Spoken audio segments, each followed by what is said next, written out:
Bonjour tout le monde. Nous avons une séance d'expression écrite.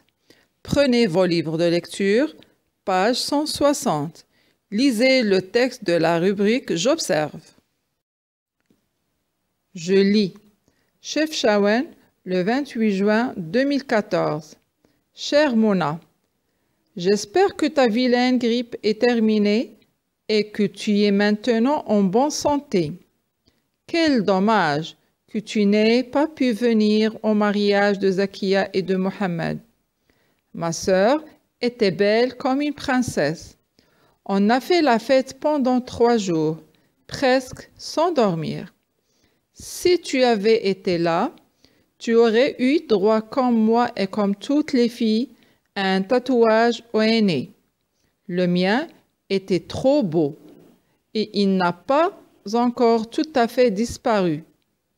Mais rassure-toi, mon grand frère a pris beaucoup de photos et quand tu vas venir au mois d'août, je te les montrerai toutes. En attendant, je t'embrasse bien fort. Ta cousine et copine Sarah. Après la lecture de quelques élèves, on passe aux questions. Première question, comment est présenté ce texte? On parle de la forme. Question B. Quelle personne a écrit cette lettre? Question C. À qui a-t-elle écrit cette lettre? D'où? À quelle date? Question D. Pourquoi a-t-elle écrit cette lettre? Ça veut dire pour quelle raison? Question E. Une lettre commence et se termine toujours par des formules de politesse. Quelles sont les 2 formules de politesse dans cette lettre? On passe aux réponses. La réponse A.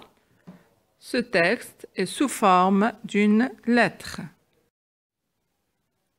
Question B. C'est Sarah, petite fille de 8 ans, qui a écrit cette lettre. Question C.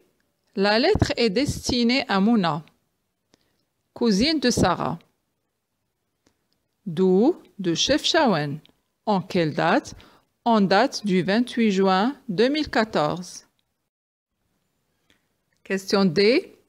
Sarah, destinateur, a envoyé cette lettre à Mouna, destinataire, pour l'informer sur les circonstances du déroulement du mariage de sa cousine Zakia et de Mohamed. On a vu ça dans le texte de lecture, le mariage de Zakia, page 154. Un destinateur, c'est celui qui écrit et qui envoie la lettre.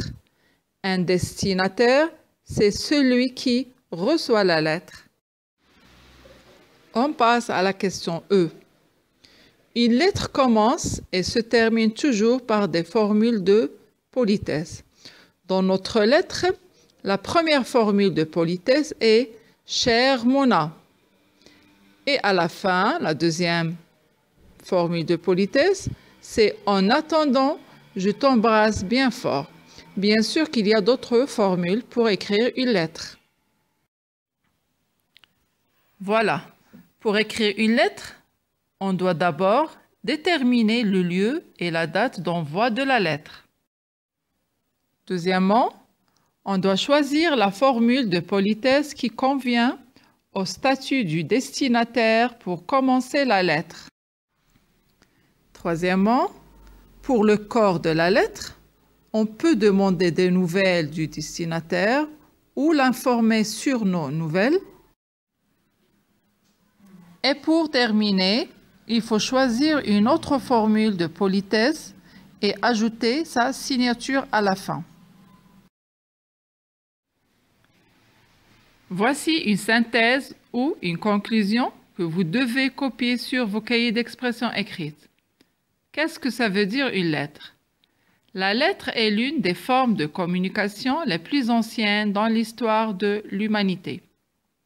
Elle est écrite et signée par un destinateur qui l'envoie à un destinataire à l'adresse où il se trouve par la poste. Elle commence et se termine toujours par des formules de politesse. On écrit souvent une lettre pour donner ou demander des nouvelles, informer sur sa situation, sa ville, son pays ou un événement. Quand le destinateur et le destinataire se connaissent bien, amis, membres d'une même famille, on parle d'une lettre personnelle.